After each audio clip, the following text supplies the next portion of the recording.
Proof. Pwede po pakikwenta ng pension ko na makuha. Ito po, details. Mandatory retirement at 65 years old. Total length of service with PPP is 17 years and 2 months. SG 15, Step 3, HRMO 2. Yung AMC po ba ay 3 years salary back divided by 3? Thanks po. Well friends, ito yung video content natin today sa Q&A with Proof AMN. Very interesting question po sa ating viewer. So I will answer this based from research sa website ng GSIS. Meron po tayong basic monthly pension formula po. And meron din tayong salary standardization law, fourth trans effective January 1, 2023. All right? Are you ready to watch the full video? If yes, so let's get started.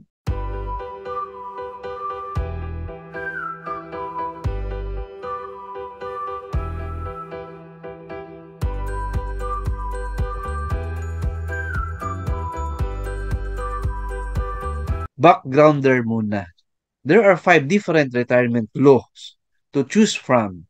As a retiring government employee, you may select an option that is applicable to your age and length of government service. The 5 laws and the effectivity date of each are shown below. So kay sir or ma'am na nagtatanong kanina, I believe applicable niya na retirement mode is Republic Act 8291 or GSIS Act of 1997. Bakit? Republic Act 8291 or GSIS Act of 1997. Ang eligibility po is dalawa. Number 1, you must have rendered at least 15 years of service and must be at least 60 years old upon retirement. And number 2, you must not be a permanent total disability pensioner. So kanina na-mention ni Sir, 65 years old po siya na mag-retire. And then 17 years and 2 months ang PPP niya or years of service, right? So pasok po si Sir or si Ma'am sa Republic Act 8291. So meron siyang dalawang option if i-avail niya po ito. Option 1, lump sum and old age basic monthly pension.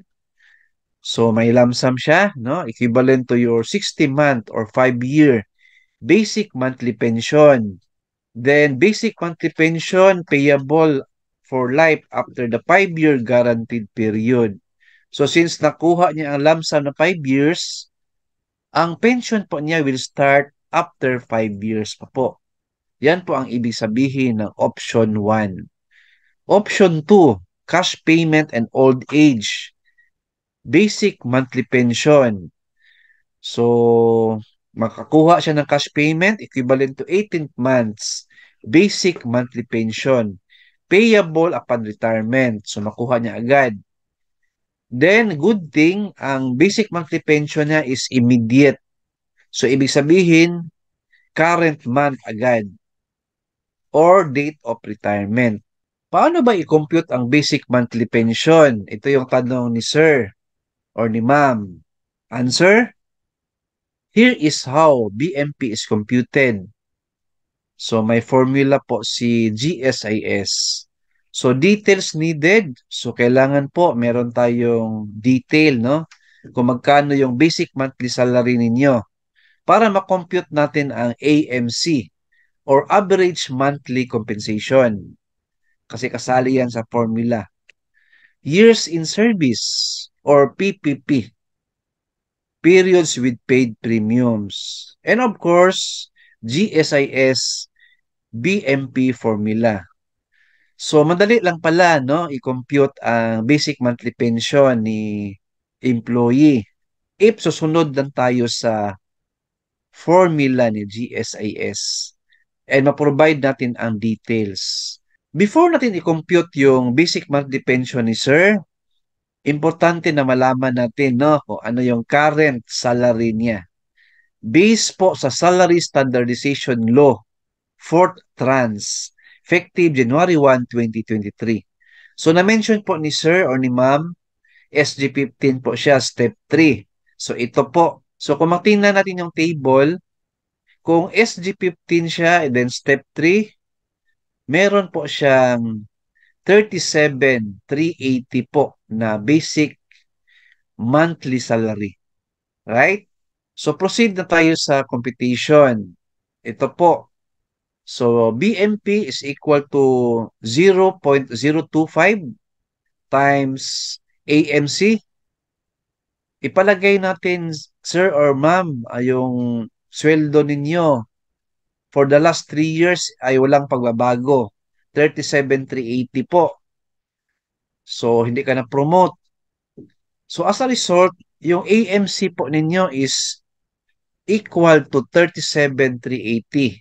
Kasi po ang computation ng AMC is sweldo po ninyo, basic salary for the last 3 years po. I-compute, i-total niyo po yan and i-divide po by 36 months. So as a result, 37,380 po ang AMC ninyo.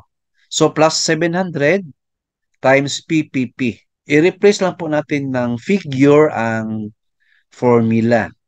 Baba tayo, 0.025. So, unahin natin pag-compute yung second na open and close na parenthesis. I-add natin ang 37,380 plus 700. So, total of 38,080 times 17.2. So, proceed na tayo sa multiplication. 0.025 times 38,080 is equal to 952. So, bring down 17.2, multiply natin yan. As a result, meron po tayong BMP or Basic Monthly Pension po na 16,374.40. Yan po ang computation natin, sir, manually or ma'am, if I'm not mistaken. Alright, so at least nasagot natin ang question ninyo, sir or ma'am. Meron din two ways po na masagot ang question po ni sir na BMP. Paano i-compute? Number one, punta kayo sa GSIS office.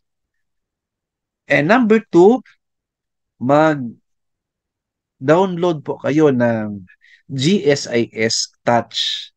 Nandyan po, meron din silang computation sa basic monthly pension. Alright? Thank you for watching. Please like, share this video, and subscribe my YouTube channel. Thank you, God bless, and 2 thumbs up.